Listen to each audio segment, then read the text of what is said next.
بسم اللہ الرحمن الرحیم۔ محترم سامعین مکرم، کل کے درس سے سورۃ الفاتحہ کی تشریح ہو رہی تھی۔ آپ کو معلوم ہونا چاہیے کہ اس سورت کے اندر بہت سے رموز ہیں، بہت سے ایسے راز ہیں جن سے پردہ اٹھانا بڑا ضروری ہے۔ ان میں سے ایک راز ہے استعانت۔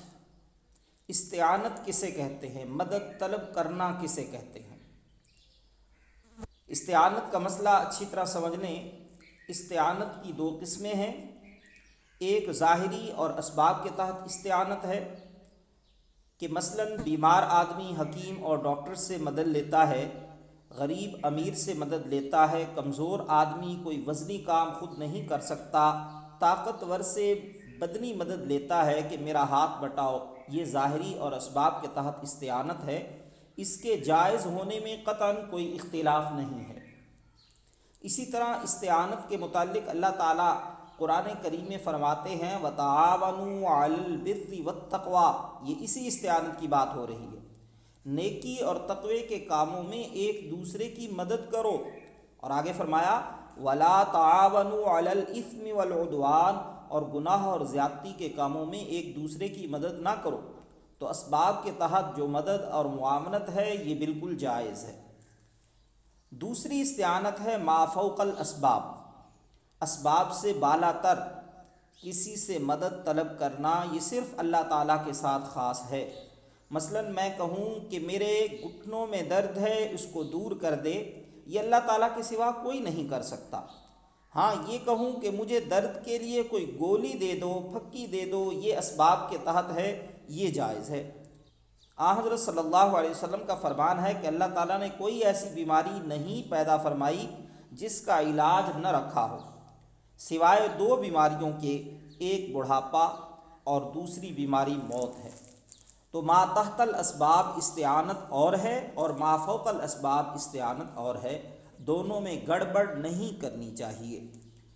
ایک شخص یہاں کھڑا ہے اور کہتا ہے اے شیخ عبد القادر جیلانی رحمۃ اللہ علیہ میری مدد کر، یہ ما فوق الاسباب استعانت ہے۔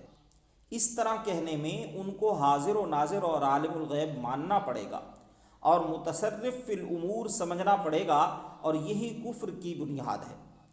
تمام فقہائے کرام رحمۃ اللہ علیہم کا اس مسئلے میں اتفاق ہے کہ من قال ارواح المشائخ حاضرۃ تعلم یکفر، شامی، عالمگیری، بحر الرائق اور بزازیہ میں ہے کہ جو آدمی یہ عقیدہ رکھے کہ مشائخ کی ارواح حاضر ہیں اور ہمارے حالات کو جانتی ہیں، وہ پکا کافر ہے، کیونکہ یہ ما فوق الاسباب استعانت ہے اور یہ اللہ تعالیٰ کے سوا کسی سے جائز نہیں ہے۔ الحمدللہ سے لے کر مالک یوم الدین تک اللہ تعالیٰ کی تعریف تھی، اور ایاک نعبد و ایاک نستعین میں اپنا تعلق بتایا کہ ہم تیری ہی عبادت کرتے ہیں اور تجھ ہی سے مدد طلب کرتے ہیں۔ مانگتے کیا ہیں آگے اس کا ذکر ہے۔ فرمایا اہدنا الصراط المستقیم، چلا ہم کو سیدھے راستے پر، صراط الذین، راستہ ان لوگوں کا، انعمت علیہم، جن پر تو نے انعام کیا۔ گزشتہ درس میں نے عرض کیا تھا کہ قرآن کریم کی بہترین تفسیر وہ ہے جو خود قرآن کریم سے ہو، تو انعمت علیہم کی تفسیر خود قرآن کریم نے کی ہے کہ جن پر اللہ تعالیٰ نے انعام کیا ہے وہ یہ لوگ ہیں۔ فَأُولَٰئِکَ مَعَ الَّذِينَ أَنْعَمَ اللَّهُ عَلَيْهِمْ، جس نے اطاعت کی اللہ تعالیٰ کی اور اس کے رسول کی اطاعت کی، وہ ان لوگوں کے ساتھ ہوگا جن پر اللہ تعالیٰ نے انعام کیا، من النبیین والصدیقین والشہداء والصالحین، وہ نبی ہیں، صدیق ہیں، شہداء ہیں اور صالحین ہیں۔ ان چاروں پر اللہ تعالیٰ کا انعام ہوا ہے۔ پہلے درجے میں اللہ تعالیٰ کے نبی ہیں، اللہ تعالیٰ نے جو انعام اپنے پیغمبروں پر کیا ہے وہ کسی اور پر نہیں کیا۔ دوسرے نمبر پر صدیق ہیں جنہوں نے اللہ تعالیٰ کے پیغمبروں کی تصدیق کی ہے۔ تیسرے نمبر پر شہداء ہیں جو اللہ تعالیٰ کے راستے میں جہاد کرتے ہوئے کافروں کے ساتھ لڑتے ہوئے شہید ہوئے۔ چوتھے نمبر پر صالحین ہیں کہ وہ نہ تو پیغمبر ہیں، نہ صدیق ہیں، نہ شہید ہیں، بلکہ بسم اللہ الرحمن الرحیم۔ محترم سامعین مکرم،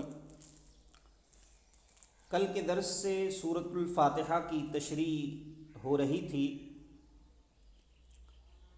آپ کو معلوم ہونا چاہیے کہ اس سورت کے اندر بہت سے رموز ہیں، بہت سے ایسے راز ہیں جن سے پردہ اٹھانا بڑا ضروری ہے۔ ان میں سے ایک راز ہے استعانت۔ استعانت کسے کہتے ہیں؟ مدد طلب کرنا کسے کہتے ہیں؟ استعانت کا مسئلہ اچھی طرح سمجھ لیں۔ استعانت کی دو قسمیں ہیں، ایک ظاہری اور اسباب کے تحت استعانت ہے کہ مثلاً بیمار آدمی حکیم اور ڈاکٹر سے مدد لیتا ہے، غریب امیر سے مدد لیتا ہے، کمزور آدمی کوئی وزنی کام خود نہیں کر سکتا، طاقتور سے بدنی مدد لیتا ہے کہ میرا ہاتھ بٹاؤ۔ یہ ظاہری اور اسباب کے تحت استعانت ہے، اس کے جائز ہونے میں قطعاً کوئی اختلاف نہیں ہے۔